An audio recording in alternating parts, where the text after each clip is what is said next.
할렐루야, 귀하고 복된 새벽입니다. 우리 찬양으로 하나님께 영광 돌리겠습니다.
하나님께서 우리에게 주신 말씀은 마가복음 2장 1절부터 5절까지입니다. 함께 합독하겠습니다.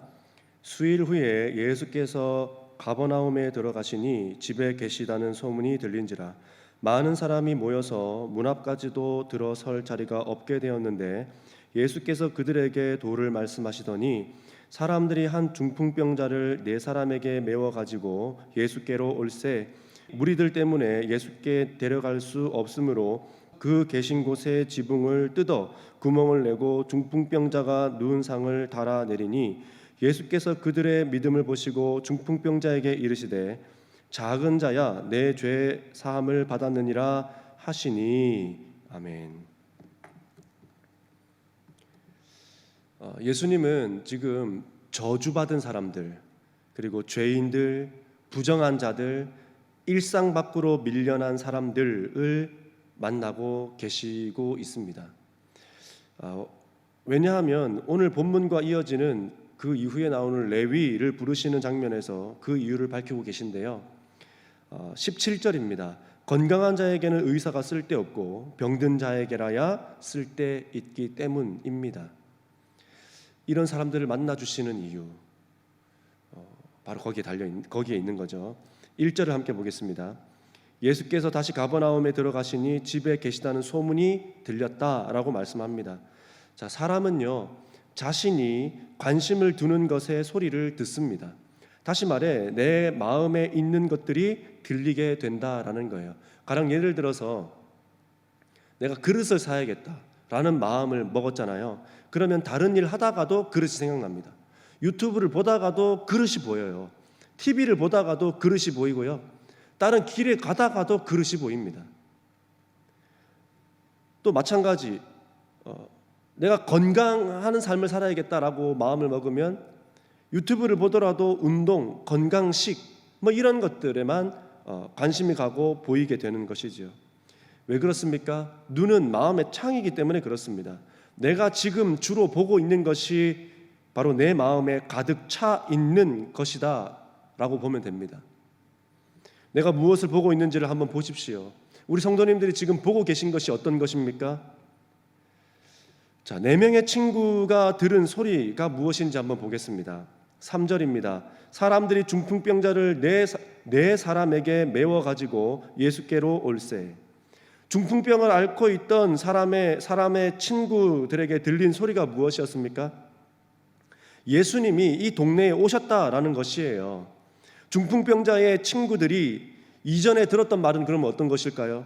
예수님을 만나면 이 병이 고칠 수 있다는 말을 들었기 때문에 병으로 누워 있는 이 친구를 침상에 메어서 예수님께로 지금 나가고 있는 장면입니다.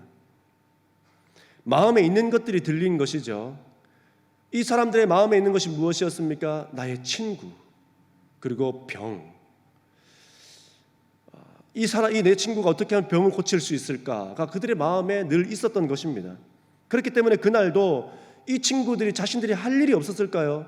할 일이 있었지만 그 할 일들을 다 접어놓고 이 친구를 위해서 한 걸음에 달려와 예수님이 이곳에 오셨다는 소식, 예수님이 어느 집에 들어갔다는 이야기를 듣고 한 걸음에 달려가서 침상을 만들어 그 친구를 침상에 얹고 메고 지금 예수님께로 달려 나왔다는 얘기입니다.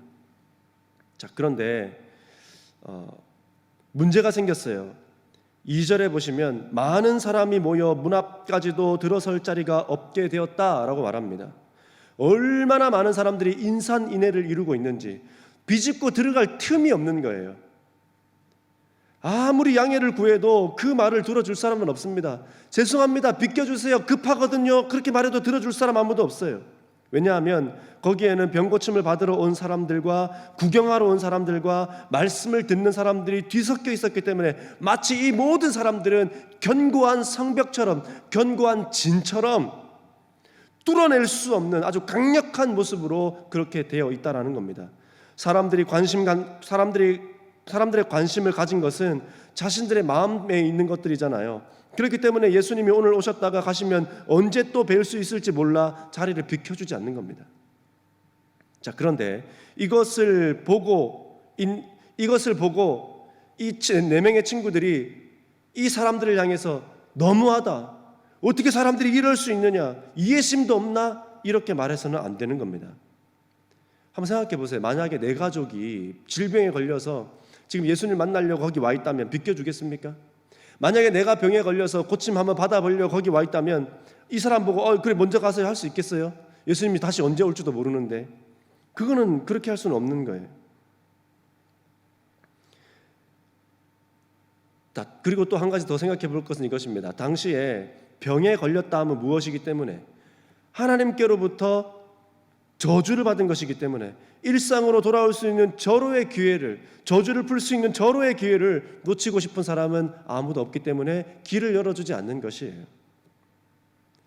우리는 신앙생활을 하면서 다른 사람을 볼 필요가 없다는 겁니다. 다른 사람 때문에 실망할 필요가 없다는 거예요. 다른 사람들 때문에 예수님께 나아가는 것을 방해받는다 할지라도 그것 때문에 왜 저러나, 저 사람 때문에 정말 안 되겠다, 그러고는 돌아가서는 안 된다는 겁니다. 이들과 같이 하십시오. 혹시 사람들 때문에 예수님께 다가가는 것을 방해받고 있다고 여겨진다면, 사람들 때문에 내 믿음 지키는 것이 어렵다고 여겨진다면 이들과 같이 하십시오. 어떻겠습니까? 4절.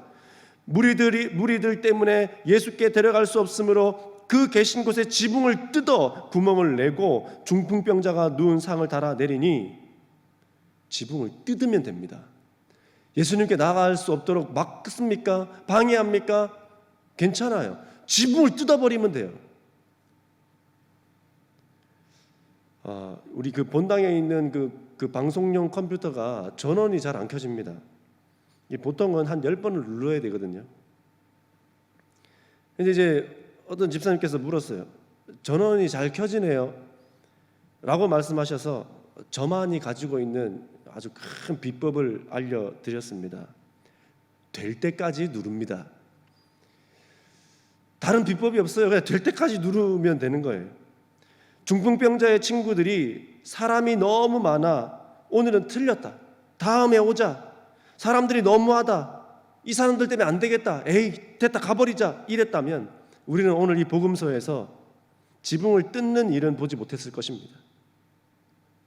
그리고 이 사람들의 친구인 중풍병자, 이 중풍병자는 그의 남은 여생도 중풍병으로 침상에 누워 있다가 그렇게 생을 마감했을 뿐일 것이에요.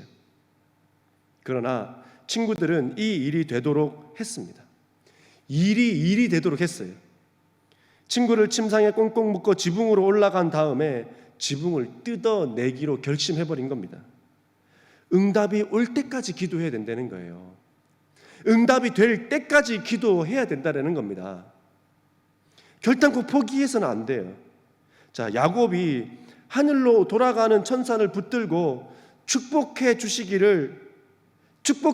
전까지는 내가 절대 놓을 수 없습니다라고 막 붙들어 늘어졌잖아요. 그랬더니 어떻게 됐습니까? 그의 전생애를 걸고 붙들고 늘어졌더니 비록 평생 절름발이로 살아야 되는 그런 장애를 갖게 되기는 했지만, 그러나 하나님께 엄청난 축복을 받잖아요. 야곱에서 이스라엘이, 속이는 자, 거짓말장이, 이런 사람에서 하나님과 겨루어 이긴 자, 이스라엘이라고 하는 이 대민족을 이루는 엄청난 그 출발점에 서게 된 사람이 바로 야곱이잖아요. 그렇게 간청하고 간구하시기 바랍니다. 매달리시기 바랍니다. 응답이 올 때까지, 될 때까지 하시기 바랍니다. 응답은 나의 때에 오지 않는다는 것을 또한 아시기 바라요. 내가 원하는 타이밍에 일어나지 않을 수도 있습니다. 그러나 우리 알지 않습니까? 하나님의 때는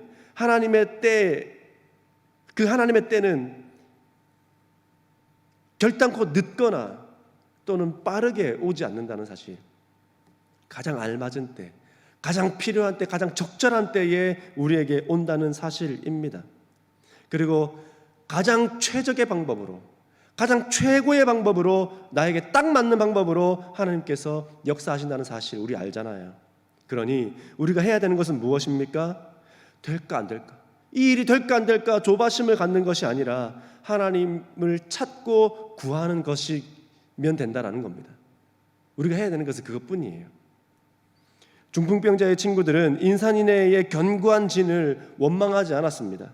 비키라고 호함치지도 않았습니다. 그저 어떻게 해야 할까? 어떻게 해야 예수님을 만날까? 어떻게 해야 내 친구를 예수님 앞으로 데려다 놓을 수 있을까만 생각했습니다. 왜냐하면 그것이 그들의 마음에 가득 차 있는 것이었기 때문이에요. 5절입니다. 예수께서 그들의 믿음을 보시고 중풍병자에게 이르시되 작은 자야 내 죄사함을 받았다. 예수님이 보시고 계신 것이 무엇이라고 말씀합니까? 5절에서 친구들의 마음을 보시고 계셨다라고 이야기하고 있습니다. 예수님의 관심은 언제라도 우리의 외형이 아니라 우리의 중심이라는 사실을 반드시 기억하시기 바랍니다. 언제라도 나의 중심이 하나님을 향해 있으셔야 된다는 말입니다. 어느 때라도, 어느 일을 만났을 때라도, 어느 형편과 어느 상황에 있을 때라도 내 중심은 오직 예수 그리스도 하나님을 향해 있어야 된다라는 겁니다. 왜요? 하나님은 우리의 그 중심을 보시기 때문에. 하나님께서 이 네 명의 중심을 보시고 그를 고쳐주셨던 것처럼, 사실 지붕을 뜯는 거 얼마나 무례한 일입니까? 이게 말도 안 되는 거죠. 남의 집 지붕을 뜯는 게 이게 말이 됩니까?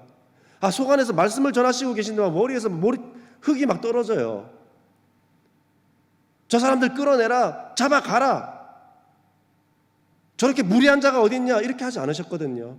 뭘 보고 계셨기 때문에? 그 네 명의 마음 중심을 보고 있었기 때문에. 자, 누가복음 18장 27절입니다. 무릇 사람이 할 수 없는 것을 하나님은 하실 수 있다. 하나님께만 전심으로 집중하십시오. 하나님은 다 하실 수 있습니다. 이 일이 될까? 이 일이 될 수 있을까? 아니요. 우리가 해야 되는 건 그게 아니에요. 우리가 해야 되는 거는 하나님을 찾는 거예요. 하나님께 나가는 거예요. 하나님께서 그 일을 되게 하시고 또 이루게 하시는 것이에요. 꼭 기억하십시오. 누가복음 18장 27절. 무릇 사람이 할 수 없는 것을 하나님은 하실 수 있다. 너무 당연한 거잖아요. 그 하나님 앞에 전심으로 매달리고 찾고 간구하십시오. 주님이 가장 알맞은 때에 가장 알맞은 방법으로 응답하실 것입니다. 기도하겠습니다. 좋으신 하나님, 우리가 해야 되는 것은 이 일이 될까, 과연 될 수 있을까 걱정하고 근심하는 것이 아니라 하나님을 찾는 것이고 하나님께 맡기는 것임을 알게 하시니 감사합니다. 우리가 어떤 상황과 형편에 있든지 간에 내 중심은 주님을 향해 있을 수 있도록 인도하여 주시옵소서. 그 4명의 친구의 중심을 보시고 그를 고쳐주셨던 것처럼 우리의 중심도 항상 하나님을 향해 있을 수 있도록 인도하여 주시옵소서.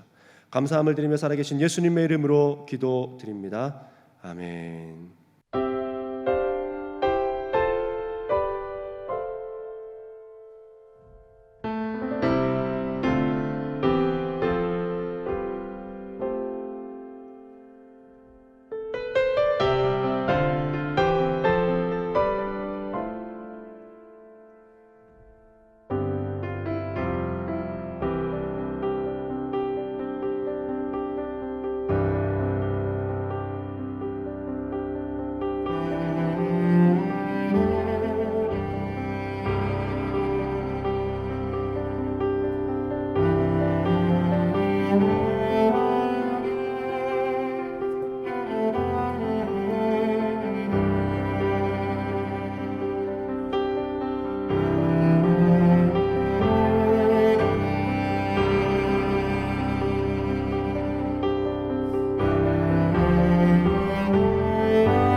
주시옵소서.